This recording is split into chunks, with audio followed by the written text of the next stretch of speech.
किसान जो हैं वो ये कह रहे हैं या वो ये मानकर चल रहे हैं कि भाई अगर आपने कॉर्पोरेट प्लेयर्स को इजाजत दी, अब बिना रजिस्ट्रेशन बिना किसी कानून के दायरे में आए, अगर कॉर्पोरेट प्लेयर्स इस खेल में आएंगे तो वो उनका शोषण ज्यादा करेंगे। इस बात की आशंका है किसानों को। लेकिन बात आखिर अटक कहां रही है, फंस कहां रही है, ये जरा आप समझने की कोशिश कीजिए। कहां फंसी बात, ये देखिए सरकार ने क्या कहा। सरकार ने 5 सदस्यीय कमेटी बनाने की बात कही, ये पेशकश की। कल की जो अहम मीटिंग हुई विज्ञान भवन में, पहले भी कमेटियां बनी लेकिन हल तो कोई निकला नहीं, ये साफ कह दिया किसानों ने। किसान ये कह रहे हैं कि नए कृषि कानून को आप वापस लीजिए, इसके अलावा और कोई रास्ता नहीं है। वहीं सरकार की तरफ से कहा गया कि ये जो नई कमेटी बनाई जा रही है इसमें किसान कानूनों पर चर्चा की जाए। हम बहस के लिए तैयार हैं, आपके मन में अगर कोई सवाल है तो उसका जवाब देने के लिए हम तैयार हैं। इसीलिए कहा जा रहा है कि कुछ एक्सपर्ट्स के साथ एक कमेटी बना दी जाए, लेकिन किसान इसके लिए तैयार नहीं है। सरकार ये चाहती थी कि समिति में किसान कानूनों पर चर्चा हो, लेकिन किसान अड़े हुए हैं कि नए कृषि कानूनों को सरकार वापस ले, और इसीलिए बात यहां पर फंसी हुई है। किसान प्रतिनिधि और विशेषज्ञ शामिल हो इस समिति में, यह कहा गया सरकार की तरफ से, लेकिन किसान ने कहा कि किसान संगठनों की मांगें पूरी हों। और किसान संगठनों की मांग तो वही है कि जो 3 नए केंद्रीय कृषि कानून लिए गए हैं उन्हें सरकार वापस ले।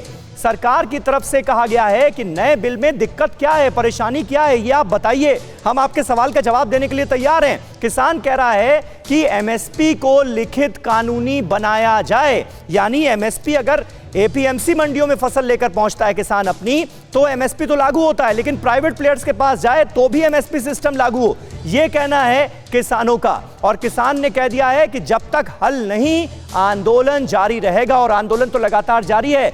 दिल्ली से जो सटे जितने भी बॉर्डर्स हैं उन पर क्या हाल है ये हमने आपको दिखाया। सरकार ये कह रही है कि समिति रोजाना बैठक में चर्चा करे और किसानों के सवालों का जवाब देने की कोशिश की जाए, उनकी आशंकाओं को दूर करने की कोशिश की जाए। कुमार कुंदन, ये बताइए कि इस वक्त हमने जो दिल्ली का मैप दिखाया, जिस तरह से जो बॉर्डर एरियाज हैं वहां पर 5 तरफ किसान जमे हुए हैं, ऐसा लग रहा है किसानों ने दिल्ली को 5 तरफ से घेर लिया है। इस वक्त जो दिल्ली की ट्रैफिक पुलिस है उसकी तरफ से क्या एडवाइजरी जारी की गई है, वो लोग जो कि हरियाणा से या यूपी से दिल्ली पहुंच रहे हैं उनके लिए कहा क्या गया है, उनके लिए क्या एडवाइजरी है? देखिए, दिल्ली पुलिस ने सुबह ही सोशल मीडिया के माध्यम से इस तरह की एडवाइजरी जारी की कि टीकरी बॉर्डर, सिंधु बॉर्डर और भी कई सारे 2-3 बॉर्डर का नाम उन्होंने लिखा है कि जहां से ट्रैफिक बिल्कुल पूरी तरह बंद है। और इसके साथ ही जो गुड़गांव बॉर्डर है वो, और इसके अलावा दिल्ली के जो छोटे छोटे अंदर से ढसा बॉर्डर हो गया और कुछ हरियाणा से जुड़े हुए जो इलाके हैं वहाँ से ट्रैफिक सामान्य है। तो दिल्ली पुलिस ने लोगों को एडवाइस किया है कि आप इन रास्तों का प्रयोग करें, और इसके साथ ही अगर दिल्ली आना चाहे तो ईस्टर्न पेरीफेरल वे का भी आप प्रयोग कर सकते हैं, जो कि पंजाब से आ रहे हैं, मतलब सोनीपत और पानीपत के रास्ते से आ रहे हैं, वो ईस्टर्न पेरीफेरल वे के माध्यम से गाजियाबाद और ग्रेटर नोएडा के माध्यम से फिर दिल्ली में आ सकते हैं। तो इस तरह से ट्रैफिक एडवाइजरी दिल्ली पुलिस ने जारी किया है। लेकिन जो बड़ी परेशानी नजर आ रही है वो ये कि लिंक रोड पे भी अब किसान जो है जम रहे हैं। जैसे कि हमारे संवाददाता ब्रजेश ने बताया कि अशोकनगर का इलाका जो है ट्रैफिक से जाम हो रहा है। इसके अलावा भारतीय किसान यूनियन के जो अध्यक्ष है उन्होंने कहा कि हम नोएडा के रास्ते भी आ रहे हैं।